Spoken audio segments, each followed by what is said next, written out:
അങ്ങനെ എപ്പിസോഡിൻ്റെ തുടക്കത്തിൽ തന്നെ കാണിക്കുന്നതാണെങ്കിൽ 3 ആഴ്ചകൾക്ക് മുന്നേ ഉള്ളൊരു സീനാണ് കേട്ടോ.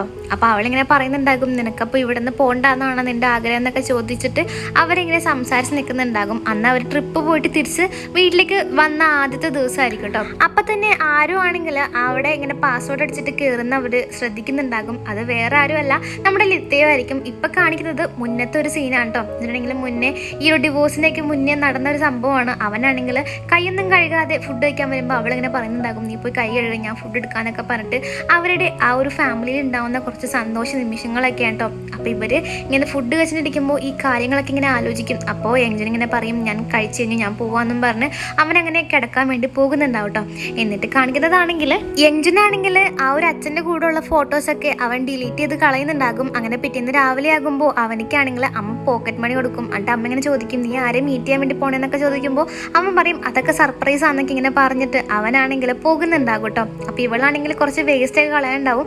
അവരുടെ ഫോട്ടോസൊക്കെ ഫാമിലി ഫോട്ടോസൊക്കെ അവളിങ്ങനെ കീറി കളഞ്ഞിട്ട് അവളാണെങ്കിൽ പുറത്തേക്ക് ഇങ്ങനെ ഷോപ്പിങ്ങിന് വേണ്ടിയിട്ട് പോകുന്നുണ്ടാവും കേട്ടോ. അപ്പോൾ യങ്ജും വേറെ ആരുടെയും കൂടെ അല്ല, അവളുടെ ആ ഒരു കൂട്ടുകാരിയില്ലേ അവളുടെ കൂടെ ആയിരിക്കും വന്നിട്ടുണ്ടാവുക. അപ്പോൾ അവളാണെങ്കിൽ ഇവനിക്കിങ്ങനെ കുഞ്ഞു പിള്ളേർ പഠിക്കണ ബുക്കൊക്കെ കാണിച്ചു കൊടുക്കും. എന്നിട്ട് പറയും, ഇത് നീ പഠിച്ചോ, നിനക്ക് ഉപകാരപ്പെടും എന്നൊക്കെ ഇങ്ങനെ പറഞ്ഞ് അവനെ കളിയാക്കൂട്ടോ. അപ്പോൾ ഇവർ രണ്ടുപേരും ഇപ്പോൾ ഡേറ്റിംഗ് ചെയ്തിട്ടിരിക്കുന്നതാണ്. രണ്ടുപേർക്കും അങ്ങോട്ടും ഇങ്ങോട്ടും ഇഷ്ടമൊക്കെ ഉണ്ട് കേട്ടോ.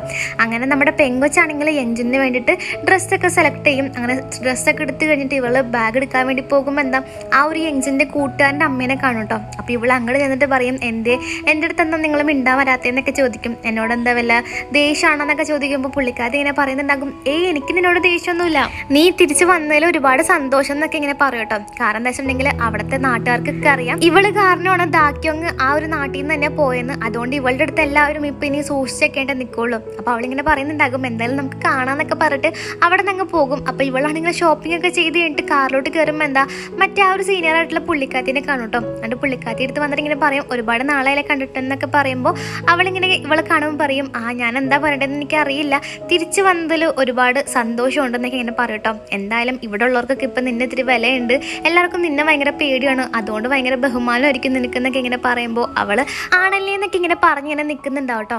എന്നിട്ട് കാണിക്കുന്നതാണെങ്കിൽ അവളങ്ങനെ എടുത്ത ഡ്രസ്സൊക്കെ അവനിക്ക് കാണിച്ചു കൊടുക്കുമ്പോൾ അവനിങ്ങനെ പറയുന്നുണ്ടാകും, അടുത്ത തവണ അമ്മ എടുക്കണ്ട, ഞാൻ തന്നെ പോയി എടുത്തോളാം എന്നൊക്കെ ഇങ്ങനെ പറയും കേട്ടോ. അപ്പോൾ അവളിങ്ങനെ പറയുന്നുണ്ടാകും, എടാ നീ സ്കൂളിൽ ചേരാൻ വേണ്ടിയിട്ട് നീ ധൃതിയൊന്നും പിടിക്കണ്ട, നിനക്ക് കുറച്ച് നാൾ ഇങ്ങനെ ട്രിപ്പൊക്കെ പോകണമെന്നുണ്ടെങ്കിൽ പറയാന്നൊക്കെ പറയുമ്പോൾ അവനിങ്ങനെ പറയും, എനിക്ക് സാരമൊന്നുമില്ല അമ്മയെന്നൊക്കെ പറഞ്ഞ് അവളാണെങ്കിൽ അവിടെ നിന്ന് ഇറങ്ങുന്നുണ്ടാവും കേട്ടോ. എന്നിട്ട് കാണിക്കുന്നതാണെങ്കിൽ ഏറിമിൻ്റെ ഹസ്ബൻഡിനെയാണ്. അവളാണെങ്കിൽ ഇങ്ങനെ ഡ്രിങ്ക്സ് കുടിച്ചുകൊണ്ടിരിക്കുമ്പോൾ തന്നെ എന്താ അവിടെയാണെങ്കിൽ ലിത്തേനെ കണ്ടിട്ട് ഇവൻ ഫോളോ ചെയ്യുന്നുണ്ടെങ്കിലും ലിത്തേനെ കാണാൻ പറ്റില്ല. അപ്പം ഏറിമാണെങ്കിൽ ഇവനാണെങ്കിൽ വിളിക്കാത്തതുകൊണ്ട് തന്നെ ഇവളാണെങ്കിൽ ആകെ ഇങ്ങനെ ടെൻഷൻ അടിച്ചിട്ട് എന്ത് മെസ്സേജ് അയക്കും എന്നൊക്കെ ഇങ്ങനെ ആലോചിച്ച് നിൽക്കും. അങ്ങനെ അവനാണെങ്കിൽ നൂഡിൽസൊക്കെ മേടിച്ചിട്ട് ആ ഒരു ഓഫീസിലേക്ക് വരുമ്പോൾ എന്താ അവിടെ അവൾ ഇവനെ കാത്ത് നിൽക്കുന്നുണ്ടാവും കേട്ടോ. അപ്പോൾ അവൾ ചോദിക്കുന്നുണ്ടാകും, നീ ഇത്ര നാളായിട്ടും റൂമൊന്നും റെന്റിട്ട് എടുത്തില്ല എന്നൊക്കെ ചോദിക്കുമ്പോൾ അവനിങ്ങനെ പറയും, അതൊക്കെ എന്തിനാണ് നീ നോക്കുന്നത്, ഞാനിവിടെ കിടന്നോളാം എന്നൊക്കെ ഇങ്ങനെ പറയും കേട്ടോ. അപ്പോൾ അവൾ പറയുന്നുണ്ടാകും, ശരിക്കും പറഞ്ഞാൽ ഞാനങ്ങനെ പറയണ്ടായിരുന്നു, എനിക്കിപ്പോൾ നിന്നെ വല്ലാതെ മിസ് ചെയ്യുന്നു, ഞാൻ അങ്ങനെ നിന്നോട് ദേഷ്യപ്പിടിച്ചുകൊണ്ടാണ് എനിക്കിപ്പോൾ മനസ്സിലായത്, എനിക്ക് നിന്നെ ഇഷ്ടം ആണെന്നുള്ളൊരു കാര്യം എന്നൊക്കെ പറയുമ്പോൾ അവനിക്കും ഒരുപാട് സന്തോഷമാവും കേട്ടോ. കാരണം എന്ന് വെച്ചിട്ടുണ്ടെങ്കിൽ അവൾ തിരിച്ച് ക്ഷമിച്ചു എന്നുള്ളൊരു കാര്യം പറയുമ്പോൾ അപ്പോൾ അവനിങ്ങനെ പറയുന്നുണ്ടാകും, ഇനി ഒരിക്കലും ഞാൻ അങ്ങനെ ഒന്നും ചെയ്യില്ല, ഞാൻ എന്തായാലും നല്ല രീതിക്ക് തന്നെ ജീവിക്കാൻ നോക്കാമെന്നൊക്കെ ഇങ്ങനെ പറഞ്ഞിട്ട് അവരങ്ങനെ വീണ്ടും സെറ്റാകുന്നുണ്ടാകും. എന്നിട്ട് കാണിക്കുന്നതാണെങ്കിൽ ഒരാഴ്ചകൾക്ക് ശേഷമുള്ള സീനാണ് കേട്ടോ.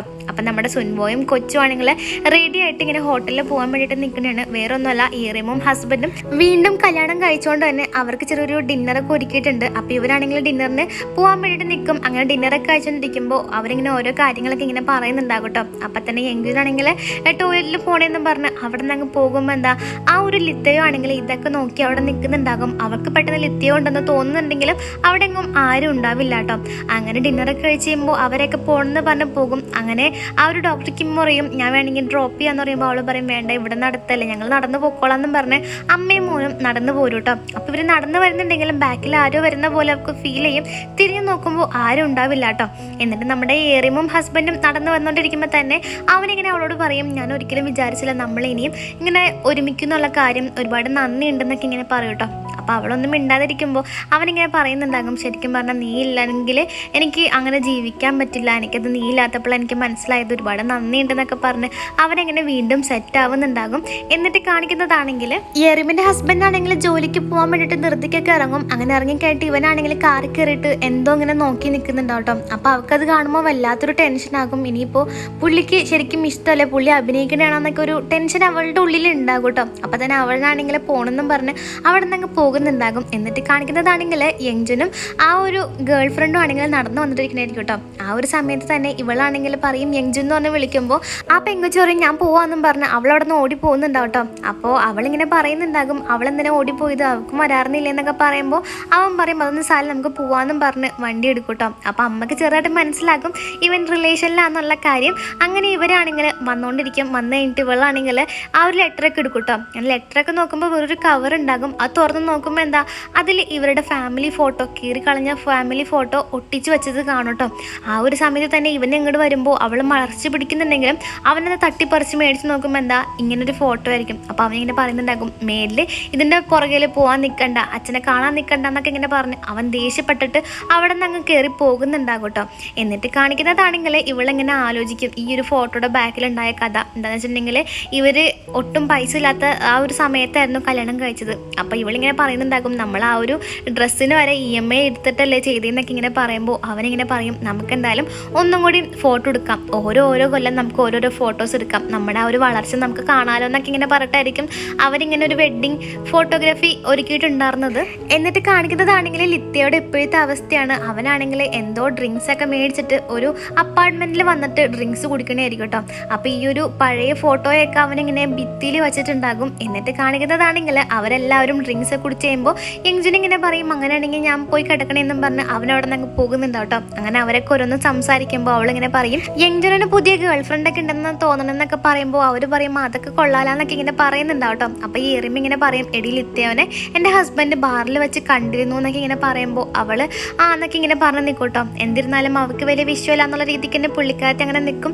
അങ്ങനെ എറിമാണെങ്കിൽ തിരിച്ച് വീട്ടിലേക്ക് വരുമ്പോൾ എന്താ ഹസ്ബൻഡ് ആരോ വിളിക്കണായിരിക്കും. ഇവളെ കാണുമ്പോൾ തന്നെ ഫോൺ കട്ട് ചെയ്യുന്നുണ്ടാവും കേട്ടോ. അപ്പോൾ എറിമ ചോദിക്കുമ്പോൾ ആരായിരുന്നു വിളിച്ചതെന്നൊക്കെ ചോദിക്കുമ്പോൾ അവൻ പറയും എൻ്റെ കൂട്ടുകാരൻ വിളിച്ചാണെന്നൊക്കെ ഇങ്ങനെ പറയുന്നുണ്ടാവും കേട്ടോ. അങ്ങനെ അവർ കിടന്നിരുന്നാലും ഇവക്കാണെങ്കിൽ വല്ലാത്തൊരു സംശയമായിരിക്കും. അവളുടെ ആ ഒരു ഫോണിലേക്ക് ആരോ വിളിക്കുമ്പോൾ ഇവളാണെങ്കിൽ വന്ന് നോക്കിയെടുക്കും കേട്ടോ. അപ്പോൾ ഇവൻ ഉറക്കത്തിൽ നിന്ന് എണീക്കുമ്പോൾ എന്താ അടുത്ത് എറിമ ഉണ്ടാവില്ല. അവൻ എണീച്ച് നോക്കുമ്പോൾ എന്താ സോഫയിൽ ഉള്ളിൽ ഇരിക്കണായിരിക്കും കേട്ടോ. അവളുടെ അടുത്ത് ഇവൻ്റെ ആ ഒരു ഫോണുണ്ടാകും. എന്നിട്ട് അവളിങ്ങനെ പറയുന്നുണ്ടാകും എനിക്ക് എന്തേതാ നിന്നെ സംശയിക്കാതിരിക്കാൻ പറ്റുന്നില്ല, എനിക്ക് നിന്നെ അത്രത്തോളം ഇഷ്ടമാണ്, ഞാൻ മാക്സിമം ട്രൈ ചെയ്യുന്നുണ്ട്, പക്ഷെ എനിക്ക് എന്തോ നിന്നോടൊരു മാപ്പ് നൽകാൻ പറ്റുന്നില്ല, എനിക്ക് ഏത് സമയവും നിന്നെ സംശയമാണെന്നൊക്കെ പറഞ്ഞ് പുള്ളിക്കാരത്തിയുടെ ആ ഒരു പേടി അവൻ്റെ അടുത്ത് തുറന്ന് പറയുന്നുണ്ടാകും. എന്നിട്ട് കാണിക്കുന്നതാണെങ്കിൽ യങ്ജുൻ്റെ അടുത്താണെങ്കിൽ സുൻമ ഇങ്ങനെ പറയുന്നുണ്ടാകും ഞാൻ പുറത്ത് പോവാണ്, നിനക്ക് ആരെയും വിളിക്കണമെങ്കിൽ വിളിച്ചോ എന്നൊക്കെ പറയുമ്പോൾ അവൻ പറയും അതൊന്നും സാരമില്ല ഞാൻ ഒറ്റയ്ക്ക് നിന്നോളാം എന്നൊക്കെ ഇങ്ങനെ പറയും കേട്ടോ. അങ്ങനെ അവളുടെ കൂട്ടുകാർ ഇങ്ങനെ പറയുന്നുണ്ടാകും മേടി നിനക്ക് ഇവിടെ വന്നോട്, ഇവിടെ നിൻ്റെ ആ ഒരു ക്യാബിന് ഇപ്പോഴും ഒഴിഞ്ഞു കിടക്കണേന്നൊക്കെ പറയുമ്പോൾ അവൾ പറയും ഞാൻ ആലോചിക്കട്ടെ എന്നൊക്കെ ഇങ്ങനെ പറയും കേട്ടോ. അപ്പോൾ അവൾ ഇറങ്ങുന്ന സമയത്താണ് യങ്ജുനെ വിളിച്ചിട്ടുണ്ടാവുക. അപ്പോൾ യങ്ജുൻ ഇങ്ങനെ പറയും പെട്ടെന്ന് വാ അമ്മയെന്നൊക്കെ ഇങ്ങനെ പറയുമ്പോൾ അവൾ വരാന്നൊക്കെ പറഞ്ഞിട്ടുണ്ടായിരിക്കും കേട്ടോ. അങ്ങനെ ഫോൺ വച്ച് കഴിയുമ്പോൾ തന്നെ എന്താ ആ ഒരു വീട്ടിൽ കോളിംഗ് ബെൽ അടിക്കുന്നുണ്ടാകും. എന്നിട്ട് കാണിക്കുന്നതാണെങ്കിൽ സുൻവ അങ്ങനെ വീട്ടിലേക്ക് വരുമ്പോൾ എന്താ അവിടെ ആണെങ്കിൽ യങ്ജുൻ ഉണ്ടാവില്ല. അപ്പോൾ ഇവനെ വിളിക്കുമ്പോൾ ഇവൻ്റെ ഫോൺ എടുക്കില്ല കേട്ടോ. അങ്ങനെ ഇവള് നോക്കുമ്പോൾ എന്താ അവിടെ ആണെങ്കിൽ ലിത്തയോ എഴുതിയിട്ടുണ്ടാകും ഞാൻ യങ്ജുനെ കൊണ്ട് പോവാന്നുള്ളൊരു കത്ത് എഴുതിയിട്ടുണ്ടാകും. അത് കാണുമ്പോൾ ഇവക്ക് വല്ലാതെ ടെൻഷനായിട്ട് ഇവൾ അപ്പം തന്നെ ലിത്തിയോനെ വിളിക്കും കേട്ടോ. ലിത്തിയോനെ 2-3 പ്രാവശ്യം വിളിക്കുന്നുണ്ടെങ്കിലും അവനത് എടുക്കുന്നുണ്ടാവില്ല. ഇവക്ക് നല്ല രീതിക്ക് ടെൻഷൻ അടിക്കും. 4ാമത് വിളിക്കുമ്പോൾ എന്താ അവൻ എടുക്കും കേട്ടോ. അപ്പോൾ അവളിങ്ങനെ ചോദിക്കുന്നുണ്ടാകും ലിത്തിയോ നീ ഇപ്പം എവിടെയാന്നൊക്കെ ചോദിക്കുമ്പോൾ അവനിങ്ങനെ പറയുന്നുണ്ടാകും നീ എന്നോട് ക്ഷമിക്കണം, എനിക്ക് യങ്ജുനെ ഒരുപാട് മിസ് ചെയ്തോണ്ടാന്നൊക്കെ പറയുമ്പോൾ അവളിങ്ങനെ ചോദിക്കുന്നുണ്ടാകും ഓക്കെ ശരി എനിക്കത് മനസ്സിലാകും, നമുക്ക് എന്തായാലും നേരിട്ട് കണ്ട് സംസാരിക്കാം, നമുക്ക് ഫുഡ് കഴിക്കാൻ വേണ്ടിയിട്ട് പോവാം, നീ ഇപ്പം എവിടെ ഉള്ളതെന്നൊക്കെ ചോദിക്കുമ്പോൾ അവനിങ്ങനെ പറയുന്നുണ്ടാകും എഞ്ചുൻ എൻ്റെ കൂടെ ഉണ്ടെന്നൊക്കെ ഇങ്ങനെ പറയും കേട്ടോ. അപ്പോൾ പറയുന്നുണ്ടെങ്കിലും കറക്റ്റ് എവിടെ സ്ഥലം എന്നൊന്നും അവളോട് പറയില്ല. അപ്പോൾ ഇവക്കാണെങ്കിൽ ആകെ ടെൻഷൻ വന്നിട്ട് ഇവൾ പെട്ടെന്ന് തന്നെ വണ്ടി എടുത്തിട്ട് ആ ഒരു സ്ഥലത്തേക്ക് പോകും കേട്ടോ. അന്നൊരു ദിവസം ഇവർ ഒരുമിച്ച് നിന്ന് ആ ഒരു പുഴയുടെ സൈഡില്ലേ ഈ ഒരു യങ്ജുൻ കൊണ്ടുപോയ സ്ഥലം. അപ്പോൾ ഇവനാണെങ്കിൽ യങ്ജുൻ്റെ അടുത്ത് പറയുന്നുണ്ടാകും എനിക്ക് നിൻ്റെ പ്രായത്തിലുള്ളപ്പോഴാണ് എൻ്റെ അച്ഛൻ എന്നെ ഉപേക്ഷിച്ചിട്ട് ഞങ്ങളുടെ വീട് വിട്ട് പോയതെന്നൊക്കെ ഇങ്ങനെ പറയും കേട്ടോ. അതുകൊണ്ട് തന്നെ നീ എൻ്റെ കൂടെ ഉണ്ടാവണം എന്നായിരുന്നു എൻ്റെ ആഗ്രഹം എന്നൊക്കെ പറഞ്ഞ് അവൻ്റെ കൈ പിടിച്ചിങ്ങനെ ഇറുക്കി പിടിച്ചേക്കണെയാണ്. അവനിങ്ങനെ കൈ എടുക്കുന്നുണ്ടെങ്കിലും അതൊന്നും പറ്റുന്നുണ്ടാവില്ല കേട്ടോ.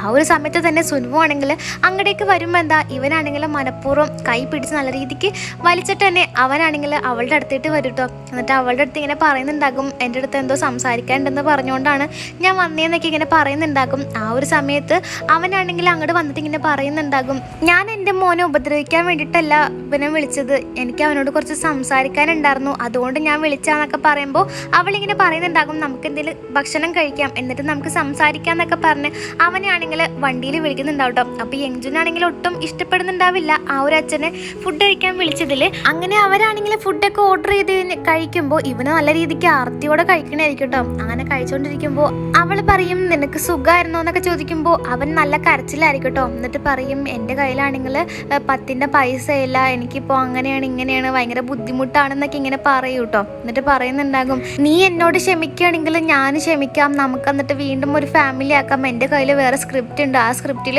നമുക്ക് വേറെ പടം എടുക്കാമെന്നൊക്കെ ഇങ്ങനെ പറയുമ്പോൾ ആ ഒരു യങ്ജുൻ ഇങ്ങനെ പറയുന്നുണ്ടാകും, അച്ഛൻ ഒറ്റൊരുത്തം കാരണമല്ല ഇങ്ങനെയൊക്കെ സംഭവിച്ചത്, അച്ഛനല്ല എല്ലാം നശിപ്പിച്ച് കളഞ്ഞെന്നൊക്കെ ഇങ്ങനെ പറയുമ്പോൾ അവനിങ്ങനെ പറയുന്നുണ്ടാകും, എനിക്കതൊന്നും മനസ്സിലായില്ലായിരുന്നു, അല്ലെങ്കിലും എൻ്റെ സുൻവോന് അത്രയ്ക്കും എന്നോട് ഇഷ്ടമുണ്ടായിരുന്നെന്ന് ഞാൻ അറിഞ്ഞത് ഇപ്പോഴൊക്കെയാണെന്നൊക്കെ ഇങ്ങനെ അവനിങ്ങനെ പറയുന്നുണ്ടാകും കേട്ടോ. എന്നിട്ട് ഇവനിങ്ങനെ പറയും, നമുക്കിനി വീണ്ടും ഒന്നുകൂടി തുടങ്ങാമെന്നൊക്കെ പറയുമ്പോൾ അവൾ പറയും, അതെങ്ങനെ തുടങ്ങാനാ, നമ്മൾ തമ്മിലുള്ള ബന്ധം ഇവിടെ അവസാനിച്ചു, ഇനി തുടങ്ങാനൊന്നുമില്ല എന്നൊക്കെ ഇങ്ങനെ പറയുമ്പോൾ നമ്മുടെ യങ്ജുനാണെങ്കിലും വല്ലാത്തൊരു സങ്കടം വന്നിട്ട് ഇവനാണെങ്കിൽ വാഷ്റൂമിൽ പോയിട്ട് നല്ല കരച്ചിലായിരിക്കും കേട്ടോ. ഇനി എങ്ങാനും അമ്മ അച്ഛനെ തിരിച്ചു കൊണ്ടുവരുമോ എന്നുള്ളൊരു ടെൻഷൻ അവനിക്ക് ഉണ്ടാകും. എന്നിട്ട് ഇവളിങ്ങനെ പറയുന്നുണ്ടാകും, ഒരിക്കലും നമ്മൾ തിരിച്ചു പോകാൻ പോണില്ല, നിനക്ക് വേണമെങ്കിൽ ഞാൻ പൈസ തരാം, നീ എന്തുവേണമെങ്കിലും ചെയ്തോളാന്നൊക്കെ പറയുമ്പോൾ അവൻ പറയും, എനിക്ക് നിൻ്റെ പൈസ ഒന്നും വേണ്ട, ഞാൻ എൻ്റെ ഫാമിലിയിലോട്ട് വരാൻ വേണ്ടിയിട്ടാണ് ചോദിച്ചതെന്നൊക്കെ പറയും കേട്ടോ.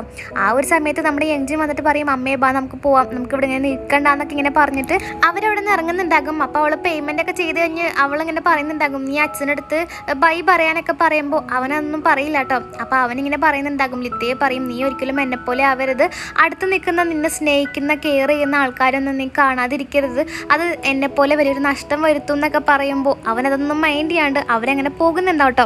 അങ്ങനെ അവർ കാറിൽ കയറാൻ വേണ്ടി പോകുമ്പോൾ തന്നെ എന്താ ഇവനാണെങ്കിൽ ആ ഒരു ലിത്തയോ ആണെങ്കിൽ ഒരു ആംബുലൻസിൻ്റെ മുമ്പിലേക്ക് ചാടുന്നത് ഇവനിങ്ങനെ കണ്ടിട്ട് അച്ഛാന്നിങ്ങനെ പറഞ്ഞ് വിളിക്കും. അപ്പോൾ ഇവളാണെങ്കിൽ ആ ഒരു ലിത്തയുടെ അടുത്തോട്ട് ചെന്ന് നോക്കുമ്പോൾ എന്താ ലിത്തയൊക്കൊന്നും പറ്റിയിട്ടുണ്ടാവില്ല കേട്ടോ. അപ്പോൾ ഇവനാണെങ്കിൽ ആകെ പേടിച്ച് നിൽക്കുമ്പോൾ ഇവളടുത്ത് നിന്ന് സമാധാനിപ്പിക്കും കേട്ടോ. അപ്പോൾ ബാക്കിൽ യങ്ജുൻ ഇത് കണ്ടിട്ട് യങ്ജുനാണെങ്കിൽ വല്ലാത്തൊരു സങ്കടമായിരിക്കും, ഇനി അമ്മ എങ്ങാനും തിരിച്ച് അച്ഛന് ക്ഷമ കൊടുക്കുമെന്നൊക്കെ ഓർത്തിട്ട് ഇവനാണെങ്കിൽ അതൊന്നും ഇഷ്ടപ്പെടാതെ ഇവനാണെങ്കിൽ അവിടെ നിന്ന് അങ്ങ് ഓടിപ്പോകുന്നുണ്ടാവും കേട്ടോ. അപ്പോൾ ഇവളും അങ്ങോട്ടേക്ക് ഓടിപ്പോകുന്നുണ്ടാകും നമ്മുടെ യങ്ജുൻ്റെ അടുത്തോട്ട്. പക്ഷേ യങ്ജുനെ കിട്ടില്ല കേട്ടോ, അവൻ എവിടെയെങ്ങാണ്ടൊക്കെ ഓടി പോകുന്നുണ്ടാകും. അങ്ങനെ ഇവരാണെങ്കിൽ പോലീസിൽ കംപ്ലൈൻ്റ് ഒക്കെ കൊടുക്കും. അപ്പോഴാണ് സുൻവോക്ക് മനസ്സിലാവുന്നത് അവളുടെ ജീവിതത്തിലെ ഏറ്റവും പ്രധാനമായിട്ടുള്ളൊരു കഥാപാത്രമാണല്ലോ അവളുടെ മകൻ. അവൻ ഇങ്ങനെ ഓടിപ്പോയതൊക്കെ ആലോചിച്ചിട്ട് അവൾക്ക് നല്ല രീതിക്ക് സങ്കടം ഉണ്ടാകും. അങ്ങനെ 1 കൊല്ലങ്ങൾക്ക് ശേഷമുള്ള സീനാണ് കേട്ടോ. അപ്പോൾ ഈ ഒരു ലിത്തയാണെങ്കിൽ ഇങ്ങനെ ഓരോരോ ഡയറക്ടർമാരെ കാണാൻ പോകും, പക്ഷെ അവിടെയൊക്കെ പട്ടി വിലയായിരിക്കും. അങ്ങനെ ഇവനാണെങ്കിൽ സ്ക്രിപ്റ്റിൽ നിന്നൊക്കെ നല്ല രീതിക്ക് പുള്ളിക്കാരൻ ഇങ്ങനെ ഇമ്പ്രൂവ് ഒക്കെ ആയി വരുന്നുണ്ട്.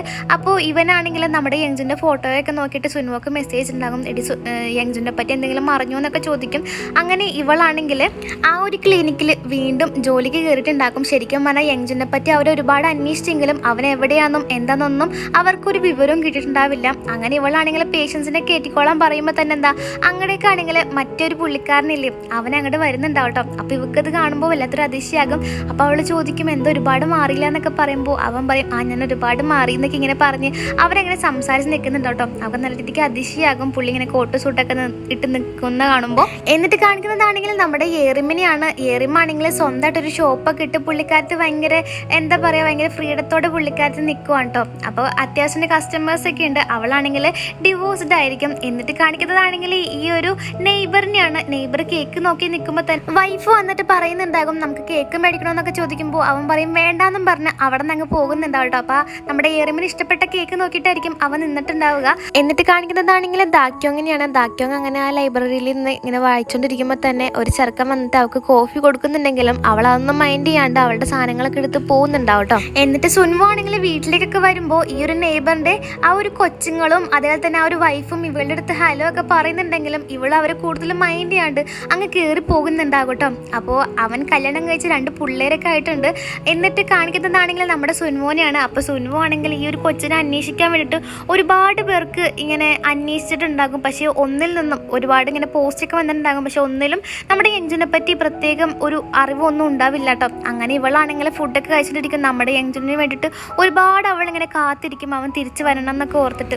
അങ്ങനെ രാവിലെ ആകുമ്പോൾ അവളിങ്ങനെ ബ്രേക്ക്ഫാസ്റ്റ് കഴിച്ചിട്ടിരിക്കുന്ന സമയത്ത് എന്താ ആരോ പാസ്വേഡ് അടിച്ച് അകത്തേക്ക് കയറി വരുന്ന കാണും കേട്ടോ. അപ്പോൾ അത് വേറെ ആരുമല്ല, നമ്മുടെ യങ്ജുനായിരിക്കും. അപ്പോൾ അവൾക്കത് കാണുമ്പോൾ ഒരുപാട് സന്തോഷമാകും കേട്ടോ. അപ്പോൾ ഇതോടെയാണ് കേട്ടോ നമ്മുടെ ദ വേൾഡ് ഓഫ് മാരീഡ് എന്ന് പറഞ്ഞ ആ ഒരു കെ ഡ്രാമ തീരുന്നത്. ഇഷ്ടപ്പെട്ടാൽ സബ്സ്ക്രൈബ് ചെയ്യണേ.